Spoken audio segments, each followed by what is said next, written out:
All right, we are here at the nucleus of the facility, and this is like the R&D lab. And so why don't you tell us what goes on in here? So this is where all the magic happens. I mean, before anything could even be closely ready to go to market, it's got to be created. We've got to develop the formulations. We got to get the flavor systems, the stability to work. So all that's happening in here. Everything is made on a mini scale, and then the systems will scale that up to production. Once we build the formulas in the system and they're locked, then the computers take over from there. But Jason, Theobald, and I will come up with different formulas, and we let our heads go wild, and then we run it across him to see what's actually possible, and then that's how we put those formulas together, like liposomal chaseberry. Nobody had put chaseberry in a liposome form yet, and so we are excited to build that with you, and this is where it all started. After this, though, when you're going through the manufacturing process, I think one of the most important things that people forget is the quality controls and how other companies cut corners. Yeah. And so I know that from a business perspective, there is both like USP, right? So you've got your third party, right? Companies that come in and audit you. Right. Then you've got your own internal QC. And then you've got here in particular, like the FDA and other government bodies. Right, so can you explain a little bit of that to us so they can understand at home? Yeah, so, you know, the dietary supplement industry, people have said is unregulated. It's untrue. It's the number 2 most regulated industry.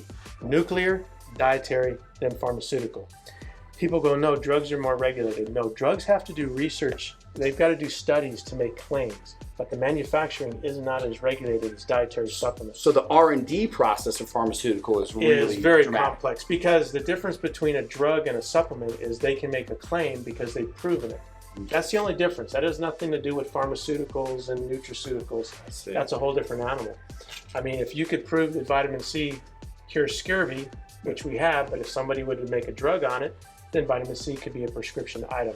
Okay. But when you're talking about being governed by the FDA, we have to make sure that we're doing what we have to do in order to meet the government standards. So we had to put together an internal quality control team, a task force literally that is monitoring our processes.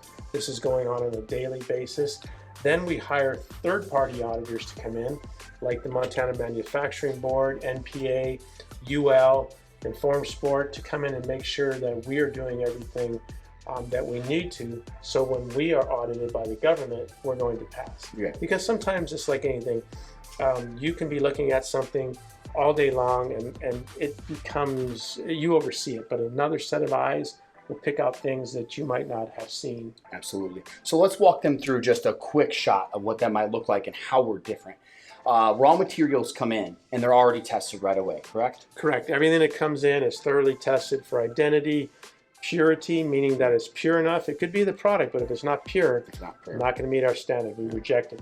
We got to make sure that it's safe, heavy metals. We got to make sure that microbially, bacterial growth is not there, E. coli and stuff. Once all that is done, then those raw materials are approved to be used in production. Now, every part of in process, blending, capping, packaging, it has to go back to the lab and be retested to make sure that each one of those processes have been done correct. There'd be nothing worse than only testing it at the end and found out that you could have corrected a mistake at the blending process. So at every part of the process, it's actually delivered to them through the tubes and then in the testing laboratory. Back for testing. And then it goes back for testing. Yeah. Okay, that is so much different than the rest of the industry, but you wouldn't know that because they all look like bottles, right? They're all bottles. Yeah. Right? And what would you see as a major flaw of the general supplement industry in testing that we do here that they're just not doing? Well, the government only requires a minimal amount of things to do. Right. So the government requires that you do some type of identity testing and that you have a vendor C of A. They vaguely say you need to product release, but they don't define that.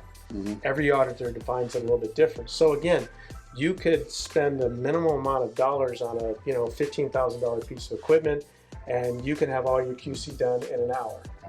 But that is not going to guarantee that that product is correct. Yeah. Again, would you want to buy a car that they didn't safety test the seat belts or the airbags?